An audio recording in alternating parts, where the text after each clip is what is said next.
Okay, so I'm joined by Paul and Kai, who are members of St Helens Rugby Football Club. Guys, tell me a bit about what's going on this week and your involvement in it. So what we're doing is we're providing after school clubs where kids can go, just a general place where they can come, have fun, stay off the streets and just keep them out of trouble, really. Yeah. And why did you lads want to get involved in this then? It's just so because we live in the area and we don't want to see kids of who we've coached getting involved in this knife crime.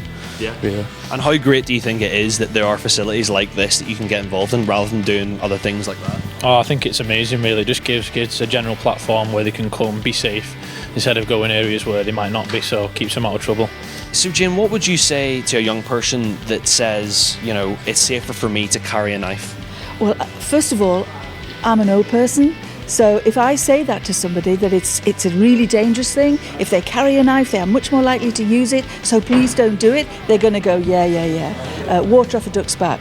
But if young people from their community, people that they look up to, the great role models that we're seeing here today at Saints, if those young people are standing alongside me going, you really need to change that decision, you really need to go blade free, I go blade free, why don't you? That's going to get through, they're going to start listening. So right across Merseyside we're going to be working with brilliant organisations like Saints to change that decision, to change that culture amongst young people. What we're learning is that if you give a young person something else to do, somebody else to meet with, to have a different grouping, to have different aims and objectives in their lives, then you can bring about a different decision when it comes to that moment.